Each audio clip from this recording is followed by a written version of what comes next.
les photos si vous le souhaitez. Voilà, soyez donc les bienvenus à la maison des esclaves. Une maison qui date de 1776. Elle fait partie des dernières maisons d'esclaves qui ont été construites sur l'île. Parce qu'en réalité, les premières esclaveries datent de 1536.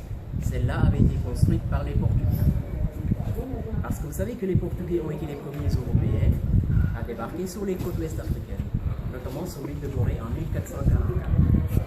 Alors avant d'entrer dans le vif du sujet, je m'en vais rappeler un peu, disons, l'origine de la traite négrière. Tout simplement que les Européens venaient de découvrir les Amériques en 1492.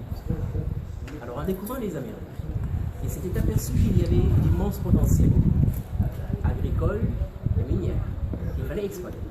Et dont l'exploitation nécessitait une main-d'œuvre abondante et pas chère.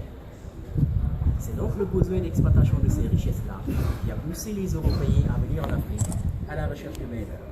Pour dire que les motivations de la traite négrière sont d'ordre économique. Et dans cette traite négrière transatlantique, Gorée a joué un rôle. Elle a joué le rôle de centre de transit. C'était le centre de transit le plus important d'Afrique de l'Ouest pour deux raisons. La première est d'ordre géographique. Si vous regardez la carte géographique de l'Afrique, vous voyez bien que les côtes sénégalaises sont très avancées sur l'Atlantique. Et donc de ce fait, elles permettaient aux bateaux qui transportaient les esclaves d'arriver plus facilement aux Amériques. C'est la première raison. La seconde raison est liée à la nature de Gorée, parce que Gorée est une île, c'est donc un lieu enclavé. C'est un lieu enclavé d'où les esclaves n'avaient aucune possibilité de s'évader. Ils étaient comme emprisonnés par la mer. Et l'effectif dans cette maison variait entre 150 et 200 esclaves, hommes, femmes, enfants. Parfois, toute une famille pouvait s'y retrouver, le père, la mère et les enfants, mais ils étaient toujours séparés de cellules. Et quand ils partaient pour les Amériques, leur destination dépendait des acquéreurs. Cela faisait que, pour une même famille, le père pouvait se retrouver, disons, aux États-Unis, la mère au Brésil, les enfants en Haïti ou en Argentine, alors que les familles étaient complètement dispersées. Et les esclaves, quand ils quittaient l'île de Gorée, ils perdaient leur nom. Ils avaient des numéros matricules. Quand ils arrivaient à destination, on leur donnait les noms de leurs maîtres. Alors l'histoire nous apprend qu'aux États-Unis, par exemple, les esclaves avaient des noms anglais. Au Brésil, ils avaient des noms portugais. À Cuba, c'était des noms espagnols. Alors qu'aux Antilles, notamment aux Antilles françaises, les esclaves avaient des noms français. Alors cela veut dire quoi? Cela veut dire qu'aujourd'hui, les descendants d'esclaves qui se retrouvent de l'autre côté de l'Atlantique, les noms qu'ils portent ne sont pas leurs noms d'origine africaine, mais plutôt les noms qu'ils ont hérités de la traite négrière. Alors à l'origine, cette maison n'était pas la seule maison d'esclaves, parce qu'au fort de la traite négrière, il y en avait jusqu'à 28. 28 maisons d'esclaves sur l'île de Gorée. Toutes ces maisons étaient régies par le même règlement intérieur. Je voudrais que les esclaves soient toujours séparés de cellules, selon leur âge, selon leur sexe. Et c'est pour cela que dans cette maison, vous avez les cellules de part et d'autre qui étaient réservées aux hommes. Et dans chacune de ces cellules pour hommes, qui mesurent 2,60 m sur 2,60 m, on mettait 15 à 20 esclaves. Les esclaves qui étaient presque nus, assis au sol, adossés au mur, enchaînés au cou et au bras. Alors, vu qu'ils n'étaient libérés qu'une fois par jour pour leur permettre d'aller aux toilettes, eh bien, les conditions d'hygiène étaient si mauvaises que la première épidémie de peste qui a ravagé l'île de Gorée, et bien, cette première épidémie avait commencé dans cette maison-là. C'était en 1779. Cette maison était aussi un marché, un réel marché, où la valeur d'un enfant dépendait de sa denture, en l'absence d'état civil comme le cheval. Tout à l'heure, quand vous aurez à faire une tour des cellules, si vous passez par là, c'est le sens de la visite. La première à votre gauche sur la véranda, c'est celle des enfants, c'est marqué. Si les enfants, on les prenait pour deux raisons. D'abord parce que dans les plantations et dans les mines, il y avait des travaux qui leur étaient réservés et qu'ils faisaient bien. Ensuite, parce que la plupart de ces enfants étaient ceux-là dont les parents étaient suffisamment forts. Parce qu'on pense que quand ils seront adultes, ils seront aussi costauds que leurs parents. D'autant plus que l'un des critères de sélection des esclaves, c'était aussi la force physique. Plus l'esclave était costaud, plus cher il coûtait. Et c'est pour cela qu'à l'époque, chaque ethnie africaine avait sa côte. L'ethnie la plus cotée était les Yoruba, originaires du Nigeria. Pourquoi les Yoruba? C'est parce qu'ils étaient suffisamment costauds et grands, du moins la plupart d'entre eux, et ensuite parce qu'ils étaient résistants à l'effort physique. Cela veut dire qu'ils étaient beaucoup plus performants au travail. Dans les plantations et dans les mines, au-delà du travail qu'ils faisaient, ces Yoruba étaient considérés comme des géniteurs, c'est-à-dire qu'ils servaient aussi à la reproduction d'esclaves de bonne qualité. Ce sont d'ailleurs ces Yoruba qui ont transplanté au Brésil, à Cuba et en Haïti ce fameux vaudou, vous savez, une spiritualité africaine, une retrouve aujourd'hui de l'autre côté de l'Atlantique. Ce sont donc ces Yoruba-là qui y ont amené durant la traite négrière. Alors après la cellule des enfants, vous poursuivez votre balade pour voir celle qui suit. C'est marqué jeune fille. D'après le règlement intérieur qui régissait toutes les maisons d'esclaves sur les colonies, les Européens marchands d'esclaves avaient le droit de coucher avec les jeunes filles esclaves. C'était un droit. Quand on constatait la jeune fille esclave en état de grossesse, dans ce cas, elle était affranchie, elle était libérée. Donc, certaines jeunes filles trouvaient un intérêt, disons, à se faire enceinte par les marchands d'esclaves pour être libres. Ils n'avaient pas le choix, c'était leur seul moyen d'obtenir la liberté. Et la fille métisse, je veux dire, la fille métisse d'origine maternelle esclave, était communément appelée signard. Mais en fait, signard est une déformation du nom portugais signora, qui veut dire madame. Ces métis-là formaient l'aristocratie aborée, un peu comme les créoles aux Antilles françaises. Après la cellule des jeunes filles, vous poursuivez votre balade pour voir celle qui suit, c'est marqué inapte temporaire, parce que la valeur d'un homme dépendait de sa force physique et de son poids. Mais seuls les hommes étaient pesés. Vous avez la chambre de pesage à l'un. Le poids minimum étant fixé à 60 kg, tous les esclaves qui ne faisaient pas ce poids étaient considérés comme inaptes, du moins temporaires. Dans ce cas, ils étaient installés dans la cellule des inaptes temporaires pour y être engraissés comme du bétail. Voilà, ils les engraissaient avec des haricots de chez nous que nous appelons le niébé. Le niébé, vous savez, ce sont des haricots très fabricants. Après cela, vous avez ces deux escaliers-là, en forme de fer à cheval dans la cour, sous lesquels vous verrez de près, le plafond est très bas. Vous remarquerez qu'un adulte ne pouvait pas s'y tenir debout. Ce sont donc des cachots qui étaient réservés aux récalcitrants. Ces esclaves qui se rebellaient tout le temps contre leur maître, on les mettait sous les escaliers pour les punir. La punition, c'est l'impossibilité pour ces pauvres de pouvoir se tenir debout, vu que le plafond est très bas. Nous avons par ailleurs eu le privilège de recevoir ici en pèlerinage l'ancien président sud-africain Nelson Mandela, c'était en 1991, malgré le refus du protocole. Mandela s'était brisé dans cette cellule-là sous ses escaliers. Il y était resté pendant quelques minutes, mais quand il en était ressorti, il avait les larmes aux yeux. Mais vous, certainement, il s'était rappelé un peu les longues années passées en prison sous le régime de l'apartheid. Après cela, donc, vous allez emprunter ce couloir-là pour aller voir cette porte qui donne sur la mer. Mais attention, en allant à cette porte, vous allez voir à votre droite la grande cellule qui était réservée aux femmes. 25 à 30 femmes, presque nues, étaient assises au sol dans cette cellule-là. Elles étaient traitées de la même manière que les hommes. Je m'en vais rappeler qu'à l'origine, les esclaves n'étaient pas achetés avec de l'argent. C'est par la suite que l'argent était intervenu dans le commerce des esclaves. Mais à l'origine, c'était du troc. Alors, du point de vue du troc, un homme de plus de 60 kg, ou bien une femme vierge, pouvait valoir un fusil ou un baril d'alcool, ou une couverture, ou une certaine quantité de gomme arabique, ou alors un autre objet équivalent du BND échange. Un enfant pouvait valoir un miroir, ou un collier, des boucles d'oreilles ou une pièce de tabac, ou alors un autre objet équivalent du BND échange. Voilà. Mais attention parce que le produit de cet échange-là variait d'un continent à l'autre. Souvenez-vous qu'au départ, les bateaux provenaient d'Europe. En provenance d'Europe, ils étaient chargés de ces produits-là. Verroterie, tissu, alcool, armes à feu, munitions, barres de fer, épices, etc. Donc au départ de l'Europe, les bateaux étaient chargés de ces produits-là. Ils débarquaient en Afrique. Une fois en Afrique, ces produits étaient échangés contre les esclaves. Et les bateaux, cette fois-ci, chargés d'esclaves, quittaient les côtes africaines, traversaient l'Atlantique et se rendaient aux Amériques. Amérique du Nord, Amérique centrale, Amérique du Sud. Une fois aux Amériques, ces esclaves étaient échangés contre d'autres produits, mais des produits qui étaient en exploitation là-bas. Cacao, café, canne à sucre, coton, tabac, bois, charbon, or, etc. Et les bateaux chargés de ces derniers produits, donc, quittaient les côtes américaines, traversaient l'Atlantique et retournaient en Europe. Vous voyez que le triangle était bouclé. Europe, Afrique, Amérique, Europe, Afrique, Amérique, c'est le fameux commerce triangulaire. Le produit de la vente variait d'un continent à l'autre. Alors, on parle de responsabilité africaine, parce que sur ce continent-là, on a accepté d'échanger des humains contre la pacotille. Une responsabilité indéniable, même si quelque part, elle est plutôt relative. Elle est relative pour plusieurs raisons, mais je m'en vais vous en donner deux. Premièrement, c'est que si les Européens n'étaient pas venus en Afrique chercher des esclaves noirs, il n'y aurait sans doute pas eu de traite négrière à travers l'Afrique. Il y aurait eu bien sûr l'esclavage cependant, mais à la manière africaine. Oui, à la manière africaine, comme cela a toujours existé sur tous les continents. Pour rappeler au passage que l'esclavage n'a jamais été le propre de l'Afrique. L'esclavage est une pratique aussi vieille que le monde, qui a toujours existé partout. Tous les peuples du monde ont eu à le pratiquer, à une époque ou à une autre de leur histoire. Voilà, mais tout le monde sait que cet esclavage africain-là n'était pas aussi violent, il n'était pas aussi inhumain. Bien au contraire, il était plutôt coutumier. Alors quand c'est coutumier, ça veut dire que c'est accepté, ça veut dire que c'est toléré. malgré son caractère injuste. L'autre argument, le second, qui plaide toujours dans le sens de relativiser cette responsabilité-là, c'est qu'à l'époque, vous savez que certains chefs de tribu ou certains rois africains collaboraient avec les envahisseurs européens. C'est vrai. Mais ce que l'on ne dit pas toujours, c'est qu'à l'époque, c'était souvent sous la contrainte. Mais ça, on ne le dit presque pas. Je vous explique. Simplement pour rappeler qu'à l'origine, les Européens avaient mis en place un véritable système politique pour pouvoir dérouler leur commerce. C'est cette fameuse politique divisée pour mieux régner, que vous connaissez bien, et qui ne date pas d'aujourd'hui. Eh bien, en quoi elle consistait? Vu qu'à l'époque, les seules armes disponibles aux mains des Africains, c'était des arcs et des flèches, des lances, des machettes, des coucous, etc. Il n'y avait que cela comme arme du côté des Africains. Les Européens ont donc trouvé le moyen d'introduire l'arme à feu en Afrique. Leur politique d'utiliser pour mieux régner consistait à armer les tribus les unes contre les autres. Naturellement, cela débouchait sur des guerres tribales. À l'issue de ces fameuses guerres tribales, tous les prisonniers de guerre systématiquement étaient échangés.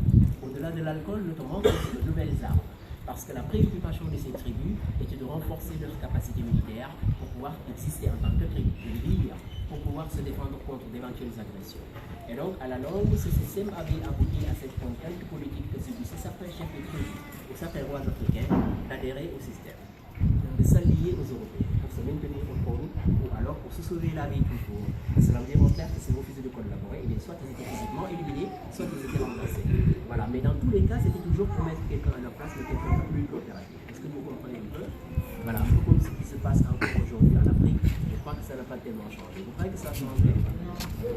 Ça n'a pas changé. D'autant plus qu'aujourd'hui encore en Afrique, ils sont nombreux, ces dirigeants africains qui ont perdu leur vie ou leur fauteuil présidentiel pour avoir eu le courage de dire non. Non, notamment à l'exploitation abusive de leur richesse nationale.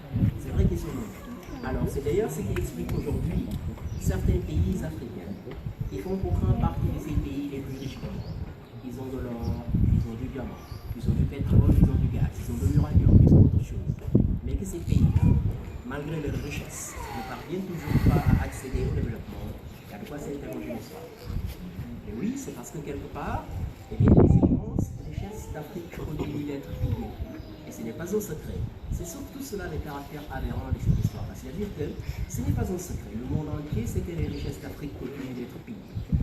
Soit par des métropoles, soit par des multinationales, soit par d'autres formes d'organisation qui parcourent le continent pour aider à installer ou désinstaller des régimes en contrepartie d'une démise sur les richesses naturelles.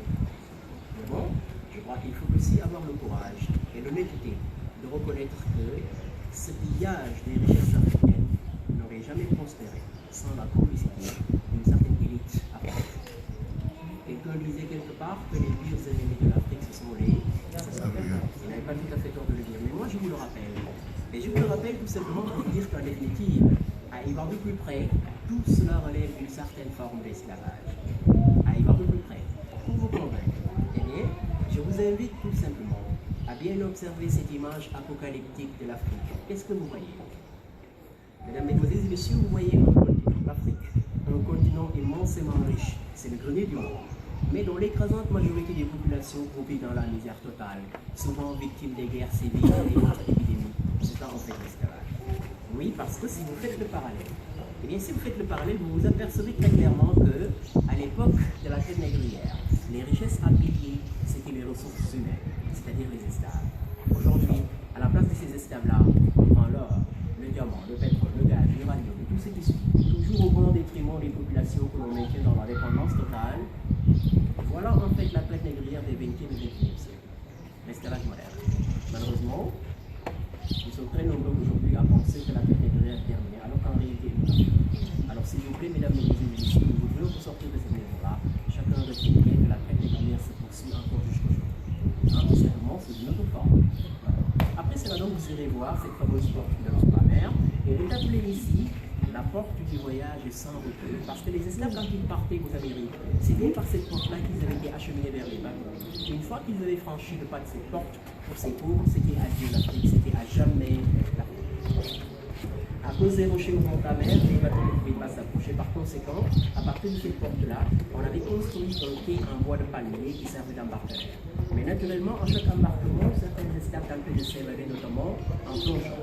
Malheureusement, ils ne pouvaient jamais aller loin parce que, ou bien ils étaient fusillés par les gardiens, ou alors ils étaient systématiquement dévorés par les requins.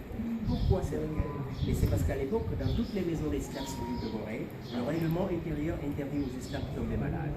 Parce qu'il y avait eu une épidémie de peste en 1771. Donc, en l'absence de tout médecin, pour éviter les épidémies, tous les esclaves malades étaient systématiquement balancés dans la mer, en plus du sang et de ces cadavres-là, qui fait que certains d'entre eux avaient été fusillés. Tout cela avait fini par attirer les requins. C'est pour ça qu'il y avait leur moment de requin.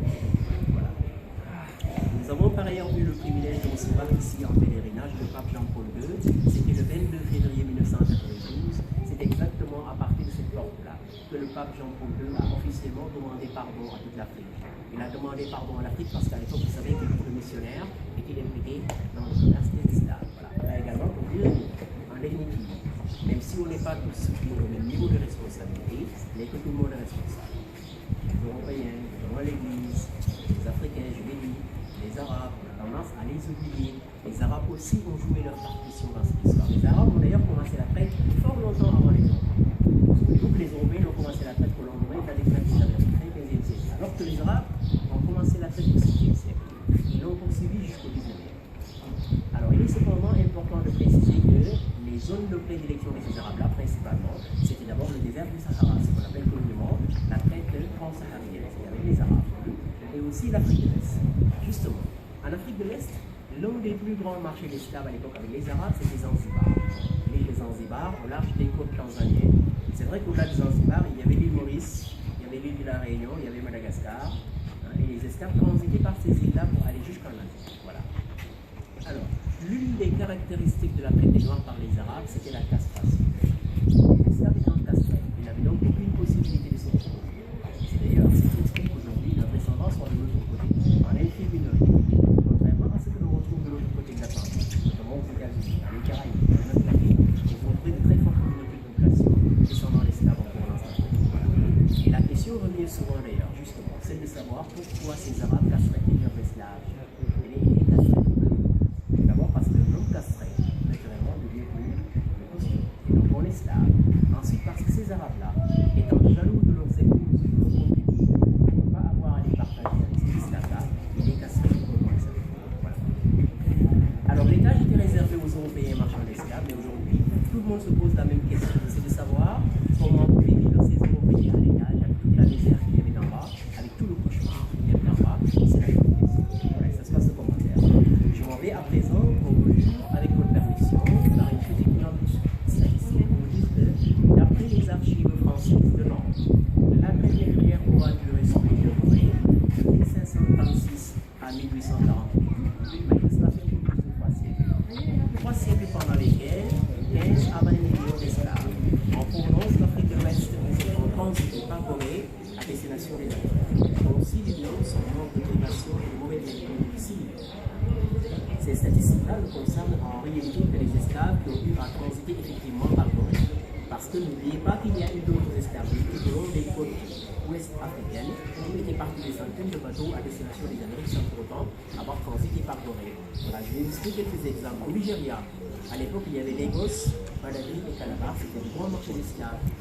Au Ghana, il y avait Elminan, il y avait Cape Town. Au Bénin aussi. Au Bénin, il y avait Mida et Alala.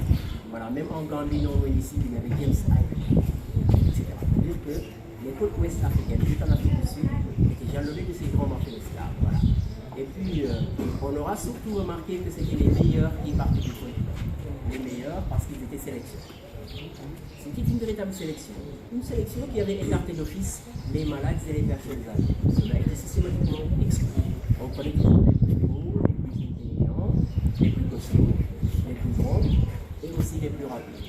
Bon, les plus rapides parce que vous devinez qu'à l'époque, les esclaves, entre autres travaux, on pouvait les envoyer plus vite. Il leur fallait donc savoir courir très vite. Voilà. Alors, il y a d'ailleurs une idée qui dit que si à l'époque on avait toujours pris les plus rapides et les plus grands, c'est cela qui explique qu'aujourd'hui, les descendants d'esclaves, notamment les Afro-Américains, sont parmi les meilleurs basketteurs et les meilleurs joueurs les plus bons. Ça, c'est une idée comme celle-là, elle n'est pas de moi. Voilà.